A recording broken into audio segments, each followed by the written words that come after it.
Coming up on Transformers University, we'll launch a satellite into space. We'll check out a volcano in Peru, and we'll find out just what happened to Cybertron after the last time we joined the Headmasters, right now on Transformers University. Hello, my friend, and welcome to Transformers University. I am your host, Anthony Brucali, owner, operator, madman behind TFU.INFO, the website tutorial archive, this podcast, TFU News and Views podcast, and so much more. I want to welcome you to episode number 119 of Transformers University. This time around, we're rejoining the Headmasters for 3 more episodes of the Japanese animated series. But before we get into that, I do want to just point you over to TFU News and Views. If you haven't been listening, I did 2 episodes just recently, episodes 55, 56, talking a bit about what the future might hold for Transformers, the brand, and for toy collectors. So do check those out. I'll probably record another one real soon because there was a lot of news in the last, I would say, 2.5 days, and there's a lot to talk about. So keep an eye out for that. Probably episode 57 of TFU News and Views. Plus, we got a whole summer of news and fun ahead of us. Amazon Prime Day is coming. San Diego Comic-Con is coming. And then, in October, we'll have Toy Fair and New York Comic-Con at the same time. So lots to talk about in the next few months around Transformers. But with that, let's get into the first of our 3 episodes of Transformers University. This episode, the actual title, Cybertron is in Grave Danger Part 2. The Shout Factory title, Planet Cybertron is in Grave Danger Part 2. And of course, our friends at Omni Productions, and the dub says, Crisis on Cybertron, Part 2!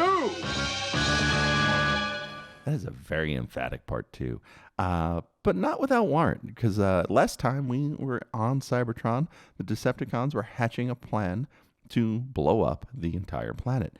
And we pick up with the Decepticon Headmasters planting bombs.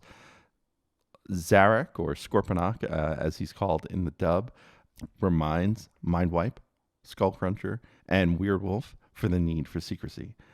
We meet up with the Autobot Headmasters, who believe something is up. Then we cut over to the Predacons fighting the Trainbots. And while they fight, Bruticus is fighting Defensor, and Defensor wins. And Zarek pops over and encourages Galvatron that maybe it's time to change tactics and retreat.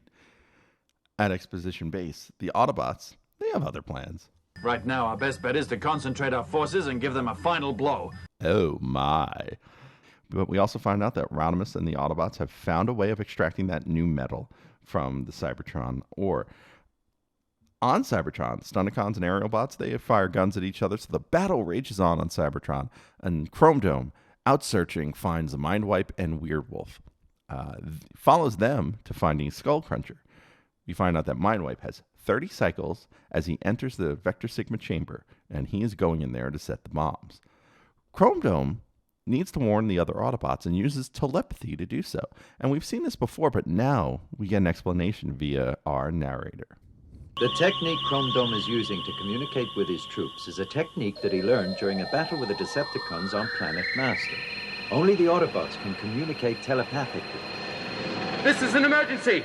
Can anyone hear me? Can you hear me, Fortress Maximus? My location is 103 degrees south. Emergency! Can anyone hear me? That's an interesting power that the Headmaster Autobots have of telepathy. It's been mentioned as part of their abilities that they developed on Planet Master. And the other Headmaster Autobots, they hear the call and they arrive and they storm the entrance to Vector Sigma. There's a big fight and Chrome Dome sneaks in during the melee. Fortress Maximus, Cerebros piloting Fortress Maximus arrives to provide a distraction for the Headmaster Autobots to enter under some heavy fire. Later on, Mindwipe then finds Vector Sigma, and Chrome Dome finds him planting the bombs. Mindwipe plants the bombs successfully and then flees. The Headmaster Autobots find Chrome Dome trying to defuse the bomb and help out. They don't know what to do, but they know they need to get these bombs off, and the clock is ticking. But the Autobots fail to defuse the bombs and head to the surface to warn the others. Zarak decides Galvatron needs to know what's going on. Lord Galvatron, we'd better retreat now before it's too late. It's you again. Don't come bothering me. I'll decide if we retreat or not. If we don't do it now, the planet will explode in less than 15 minutes, sir. This place will blow up in 15 minutes? Ha ha ha ha ha ha! What the devil are you talking about, Scorponok? I'm serious, sir. The explosives are already planted at the Sigma Computer Center. What? You planted time bombs? Who told you to do that? I'm not gonna take the chance and let the Autobots get hold of the new metal cyber. This is the only way I can think of to stop them. I have no other choice. You idiot! Just who told you that? I'm going to disconnect it! Hang on, sir! It's too late! Shut up! It's all your fault, you stupid idiot! Look what you've done now! That's right, Galvatron. It's all Sound Blaster's fault. Back at Exposition Base, they plan to evacuate and do so via the robot train. Galvatron is seen charging towards the Vector Sigma chamber and gets there just as the bombs explode. And guess what? Cybertron explodes. The whole planet just blows up. And we find that in space, Rodimus and the robot train land on Cybertron, and Rodimus inspects the wreckage of the planet. Fortress Maximus was right. Commander, please come back to Sydney with us. No thanks. I think I'm gonna travel a bit for a while. Travel? You're going away? I think the time for Transformers like us has passed. What will happen next is a new generation of Transformers. I'm gonna look around. I'm gonna look for a place that is peaceful, so that we can all live the rest of our lives there without any wars. But, sir, we need a good commander like you to guide us and lead us, too. Don't worry. I've got someone in mind. Who's that, sir? From now on, you'll be the new commander, Fortress Maximus. You're the best choice. So good luck to you. I guess he's already made up his mind. So, Fortress, take care.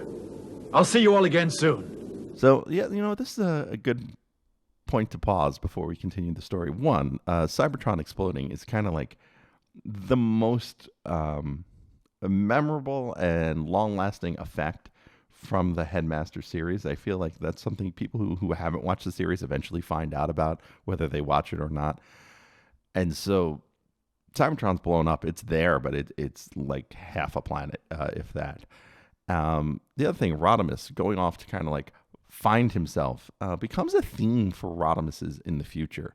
And it kind of starts here. And so something we see with Rodimus in later iterations, such as the IDW iteration, where he will go and try to find the Knights of Cybertron. Rodimus going off on these quests is certainly a pattern with the character that we see throughout the history of Transformers. Now, Cup, RC, and Blur, they all want to join Rodimus, but this version of Rodimus is kind of sexist. Wait. RC, I'm afraid you'll have to stay here. Why is that? If you come with me, who's going to take care of Danny and Wheelie? So with that, Rodimus and pals, they peace out on their boys' trip, and that's it. That's the end of the story. And so this is probably one of the most important episodes of Headmasters in that they've blown up Cybertron, and that's going to have a ripple effect for things to come. It also puts Fortress Maximus in charge. It kind of pushes away the old guard from 1986 and firmly moves into 1987 and the 87 cast and what we need from them. And so that will lead us to episode 2. Now, the actual title and the shout title are both the same. It's The Shadow Emperor, Scorponok, but the Omni production title? King of Shadow, Scorponok. So we start on Athenia, and we reflect with RC, Wheelie, and Daniel about Rodimus leaving. It's kind of a quick recap, and we find out that Wheelie is kind of depressed. Chrome Dome shows up and says a party is about to start, and Goth Wheelie is born. What party? They're all boring. And trust me, Goth Wheelie will show up many times in this series. Fortress Maximus, and I say that in quotes, it's really Cerebros and Spike, they have an announcement to make. This Solar One satellite that they've built, collaboration between humans and Cybertronians, is planning to be launched. Everyone celebrates and there's a big party. People are drinking Energon. Hardhead, he wants Twincast to transform. Hardhead likes to sing karaoke when he has a little too much to drink. And will we hear Hardhead sing karaoke? Of course we will!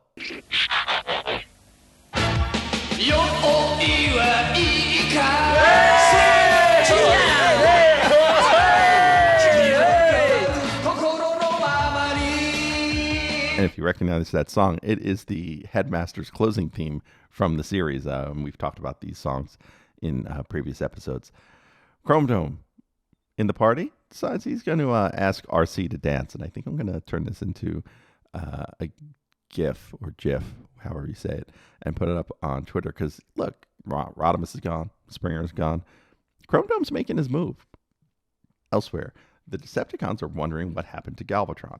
Scorponok has some news. Listen, Lord Galvatron's still alive. Really? Well, where? Where is he right now, huh? He told me not to tell anyone. Huh? He also told me to tell you all that I'll be away for a while. And until he comes back, I'll take his place. I will be his deputy commander. My orders are to be his orders. Understand? You know, this explanation really feels to me like Scorponok's like, Mom said I was in charge. No, you don't have to ask her. Mom said I was in charge. So while he's Mom saying I'm in charge, Cyclonus, Scourge, and Sound Blaster don't quite believe him. We head back to Earth where Solar One satellite is about to be launched. Chrome Dome explains it is made to absorb solar energy and beam it back to Earth. As he's doing his exposition, Ratbat is spying and is caught. Transforms into Bat mode and flees.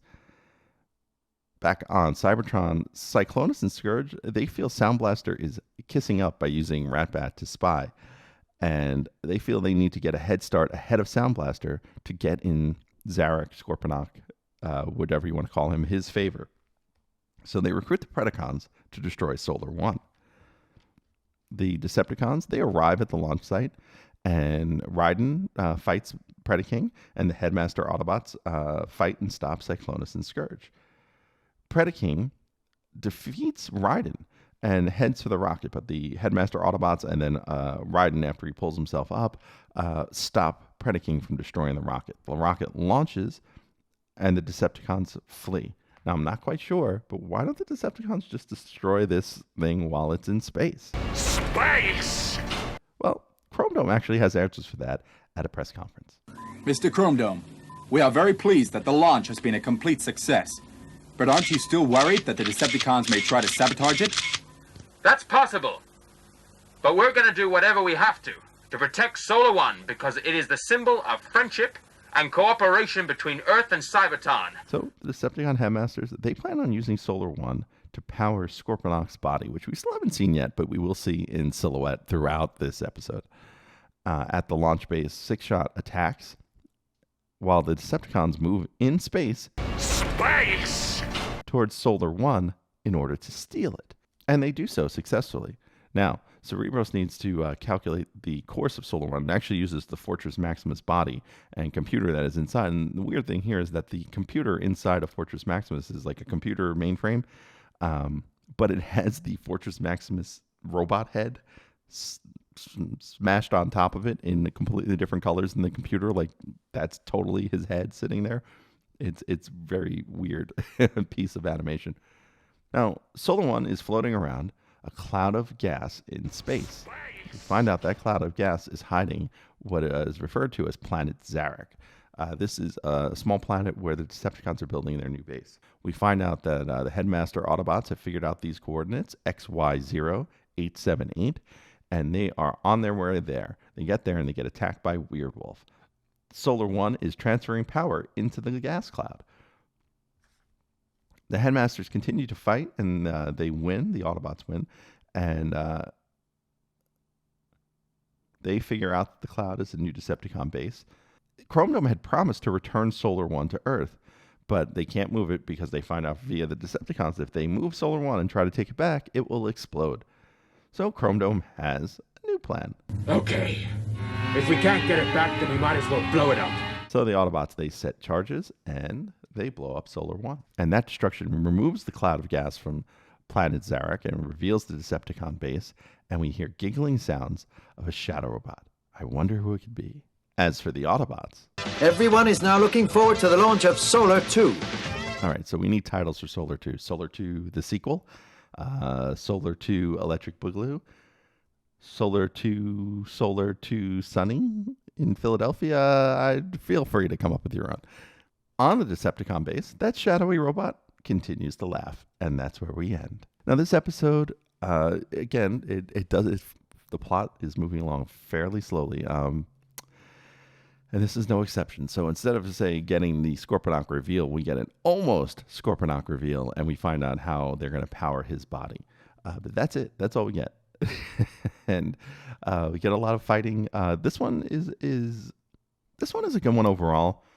But like I said, the pacing is just a little strange as we try to move the story along. And we'll talk about our next episode right after this. Hey, want to help out this podcast or the website TFU.INFO? There's a number of ways you can do it. Let me tell you how. You can help us directly by joining our Patreon and enrolling as a student at Transformers University. There, you'll get early access to the podcast as well as exclusive behind-the-scenes peeks and perks for as little as $1 a month. Sign up is quick and easy. Just swing on by to www.patreon.com/TFUINFO. Another way you can help us is by using our Amazon link, www.tfu.info/Amazon. Type that into your browser whenever you want to shop at Amazon, and a portion of what you spend will be contributed back to us. It's that easy. Finally, you don't become the world's longest running transforming toy archive without some help from other fans. We're always on the hunt for photos of figures and accessories we're missing from our pages.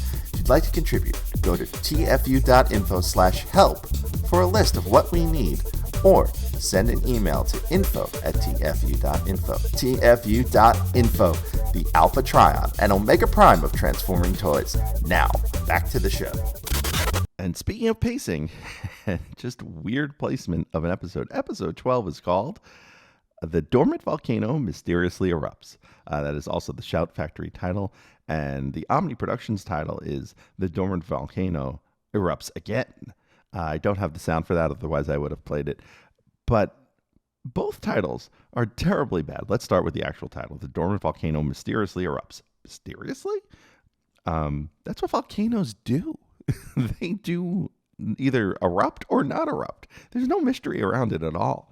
And then the Omni Production one, the Dormant Volcano Erupts Again.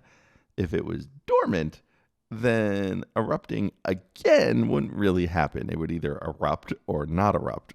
Again indicates that this was the second time that it erupted. Now, as I mentioned about pacing, this episode it fits weird. It looks weird. In fact, I had it as episode 13 in most of my notes, and I think the Shout Factory DVDs have it as episode 13, whereas episode 12 is actually the one we'll cover next with episode 13, so they're swapped. But according to the air dates and according to TF Wiki, this is the next episode. It's also weird because the animation isn't as good on this one as it is on previous episodes, as almost if a different studio was doing it. Everyone's heads seem a little off, a little large, like they're playing in big head mode in NBA Jam.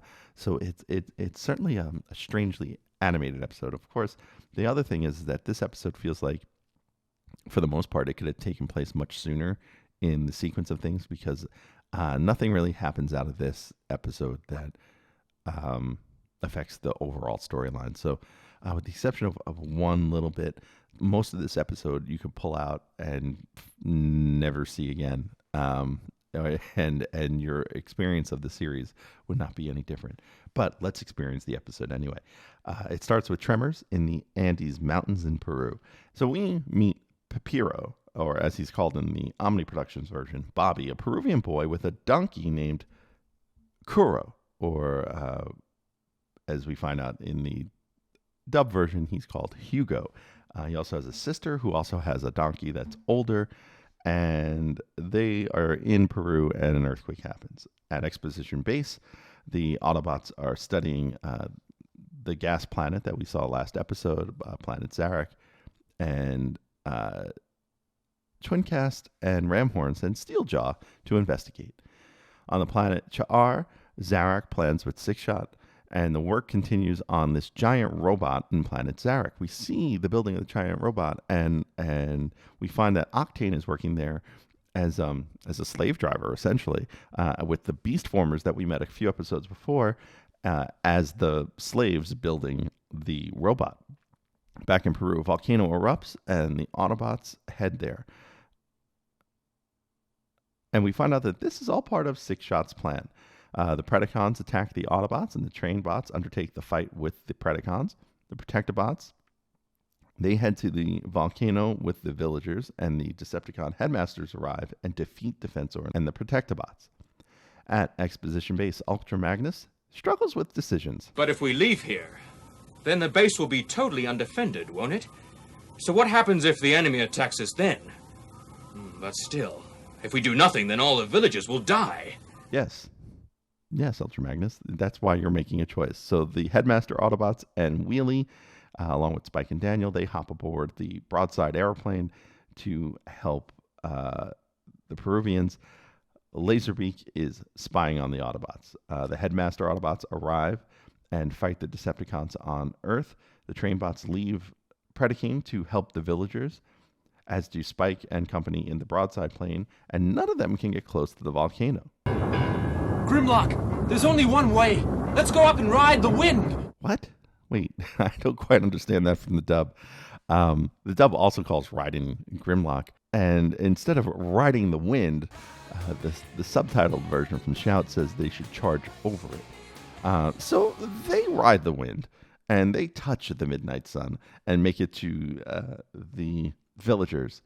The Headmaster Autobots, they wrap up their fight, and Chrome Dome heads over to help the villagers as well. The villagers, they're all boarding the robot train, and Chrome Dome helps get Bobby and Hugo to board, and they're some of the last to board. The train escapes, and the village is destroyed. And Chrome Dome, for some reason, thinks this is all a diversion. The Decepticons and Scorponok, they have another plan. When Cybertron was blown up, it created a lot of plasma energy. This plasma energy is floating in the universe, so all we have to do is collect it. It's an endless supply. An endless supply of energy. That's amazing. The day I reveal my true identity will be the day that Fortress Maximus and his forces die. Plasmer? The dub gets me with idea and plasmer every time. But we find out that Steeljaw and Ramhorn, the Autobot cassettes, were spying. And I think this might be the first time we've had Autobot cassettes successfully spy on the Decepticons. And in a complete reversal, they get discovered and flee, and Sound Blaster gives chase. Back on Earth, Wheelie and Daniel are playing with Bobby and Hugo and his sister's donkey. And while this is happening, the Decepticons, the Headmaster Decepticons arrive and hold Hugo and Bobby hostage. And this is a very odd bit of animation. As they're doing so, the larger donkey, Alyssa's donkey, which I believe is Hugo's father, rams Skullcruncher and saves Hugo. The Headmaster Autobots fight and win, and Hardhead is impressed with the donkey. Well, it looks like it's all thanks to the donkey he saved us. Yeah, that's right. He ignored his own safety and charged towards the Decepticons in order to help Bobby. That donkey showed great courage. Incredible. On Earth, even the animals have love and courage. That's really amazing. You think they take a donkey with them everywhere at this point, right?